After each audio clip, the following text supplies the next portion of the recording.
ಪ್ರಭು ಯೇಸುವಿನಲ್ಲಿ ಅನುಗ್ರಹಿತರಾದ ಪ್ರಿಯರೇ, daily blessing ಎಂಬ ವಚನ ಶುಶ್ರೂಷೆಯಲ್ಲಿ ದೇವರ ವಾಕ್ಯವನ್ನು ಆಲಿಸುವ ನಿಮ್ಮೆಲ್ಲರಿಗಾಗಿ ವಿಶೇಷವಾಗಿ ಪ್ರಾರ್ಥಿಸುತ್ತೇವೆ. ಇಂದು ನಾವು ನಮ್ಮ ಮಕ್ಕಳಿಗಾಗಿ ಪ್ರಾರ್ಥಿಸುವ 10 ದಿನದ ಮೊದಲನೆಯ ದಿನವಾಗಿದೆ. ಎಲ್ಲ ಮಕ್ಕಳಿಗೂ ದೇವರ ಭಯ, ದೇವರ ಪ್ರೀತಿ, ದೇವರ ವಿಶ್ವಾಸ, ಜ್ಞಾನ, ಬಲ, ಶಕ್ತಿ, ಬುದ್ಧಿಯನ್ನು ಪವಿತ್ರಾತ್ಮರು ನೀಡಲಿ ಎಂದು ನಮಗೆ ಪ್ರಾರ್ಥಿಸೋಣ.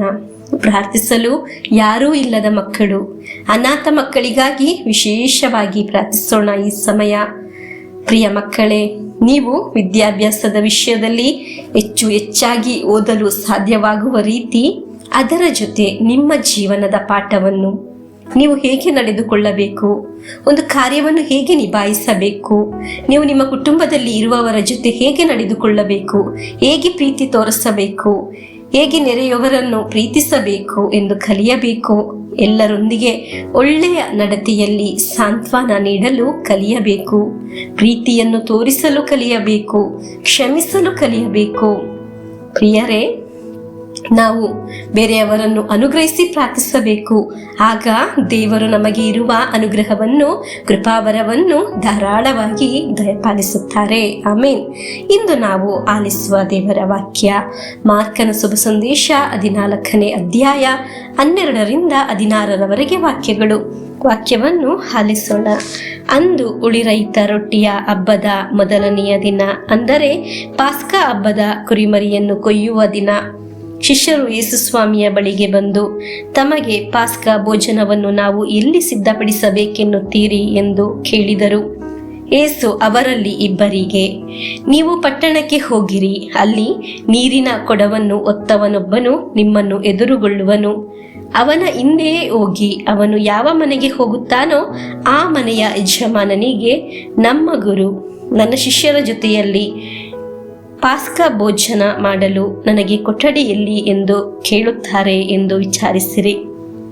ಅವನು ಮೇಲುಪ್ಪರಿಗೆಯಲ್ಲಿ ಸಿದ್ಧವಾಗಿರುವ ಹಾಗೂ ಸುಸಜ್ಜಿತವಾದ ದೊಡ್ಡ ಕೊಠಡಿಯನ್ನು ತೋರಿಸುವನು. ಅಲ್ಲಿ ನಮಗೆ ಊಟ ಸಿದ್ಧ ಮಾಡಿರಿ ಎಂದು ಹೇಳಿ ಕಳಿಸಿದರು.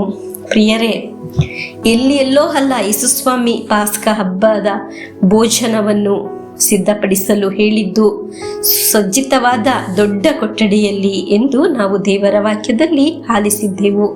ನಮ್ಮ ಮನೆಯು ಯೇಸುಸ್ವಾಮಿ ಸಿದ್ಧಪಡಿಸುವ ಒಂದು ಭವನವಾಗಿ ಮಾರ್ಪಡಲಿ. ಈ ನಿಮಿಷದಲ್ಲಿ ನೀವು ಒಬ್ಬೊಬ್ಬರ ಜೀವನದಲ್ಲಿ ಯೇಸುಸ್ವಾಮಿ ಪಾಸ್ಕಾ ಭೋಜನ ನೀಡುವ ಸಮಯವಾಗಲಿ. ನಮ್ಮ ಜೀವನದಲ್ಲಿ, ನಮ್ಮ ಕುಟುಂಬದಲ್ಲಿ ಒಳಿತು ಉಂಟಾಗಲಿ ಎಂದು ಪ್ರಾರ್ಥಿಸೋಣ. ಮಾರ್ಕನ ಶುಭ ಸಂದೇಶ 14ನೇ ಅಧ್ಯಾಯ 22ನೇ ವಾಕ್ಯವನ್ನು ಆಲಿಸೋಣ. ಅವರೆಲ್ಲರೂ ಊಟ ಮಾಡುತ್ತಿರುವಾಗ ಯೇಸುಸ್ವಾಮಿ ರೊಟ್ಟಿಯನ್ನು ತೆಗೆದುಕೊಂಡು ದೇವರ ಸ್ತುತಿ ಮಾಡಿ ಅದನ್ನು ಮುರಿದು ಶಿಷ್ಯರಿಗೆ ಕೊಡುತ್ತಾ, ಇದನ್ನು ಸ್ವೀಕರಿಸಿರಿ, ಇದು ನನ್ನ ಶರೀರ ಎಂದರು. ಪ್ರಿಯರೇ, ಯೇಸುಸ್ವಾಮಿ ರೊಟ್ಟಿಯನ್ನು ತೆಗೆದುಕೊಂಡು ಸ್ತುತಿ ಮಾಡಿ ಅದನ್ನು ಮುರಿದು ಶಿಷ್ಯರಿಗೆ ನೀಡಿದರು. ಸತ್ಯ ಹೇಳಬೇಕಾದರೆ ನಾವು ಒಬ್ಬೊಬ್ಬರು ನಮ್ಮ ಜೀವನವನ್ನು ರೊಟ್ಟಿಯ ಥರ ಮುರಿದು ನಮ್ಮ ಕುಟುಂಬದವರಿಗೆ, ನಮ್ಮ ಮಕ್ಕಳಿಗೆ ಕೊಡುವವರು ಆಗಿದ್ದೇವೆ. ನಾವು ಜೀವನಕ್ಕಾಗಿ ಬಹಳ ಕಷ್ಟಪಡುತ್ತೇವೆ, ದುಡಿಯುತ್ತೇವೆ, ತ್ಯಾಗವನ್ನು ಸಹಿಸುತ್ತೇವೆ, ಅಲೆದಾಡುತ್ತೇವೆ. ಸರಿಯಾಗಿ ನಾವು ಸಹ ನಮ್ಮ ಜೀವನವನ್ನು ಮುರಿದು ಕೊಡುವವರು ಆಗಿದ್ದೇವೆ. ಜೀವನದಲ್ಲಿ ನಿದ್ರೆ ಮಾಡದೆ, ಒಳ್ಳೆಯ ಒಂದು ಊಟ ಮಾಡದೆ, ಬಿಸಿಲು ಮಳೆ ಇಲ್ಲಂದೆ ಕೆಲಸ ಮಾಡಿ ತನ್ನ ಮಕ್ಕಳನ್ನು, ಕುಟುಂಬದವರನ್ನು ನೋಡುವವರು ನಾವಾಗಿದ್ದೇವೆ. ಇದೆಲ್ಲ ಒಂದು ತಲೆಮಾರನ್ನು ಸಾಕಿ ಉನ್ನತಕ್ಕೆ ಏರಿಸಲು ಇದೆಲ್ಲ ಮುರಿದು ಕೊಡುವುದಾಗಿ ಯೇಸುಸ್ವಾಮಿ ಹೇಳಿದರು. ಇದನ್ನು ನನ್ನ ಸ್ಮರಣೆಗಾಗಿ ಮಾಡಿರಿ ಎಂದು ಯೇಸುಸ್ವಾಮಿ ಹೇಳಿದ್ದು. ಇಂದು ಉಪವಾಸ ಮಾಡಿ ನಮ್ಮೆಲ್ಲ ಮಕ್ಕಳಿಗಾಗಿ ಪ್ರಾರ್ಥಿಸೋಣ. ಇಂದು ಎಲ್ಲರಿಗೂ ಇರುವುದು ಮರೆವು, ಜಾಸ್ತಿ ಮರೆವು ಎಲ್ಲರಿಗೂ ಆಗಿದೆ.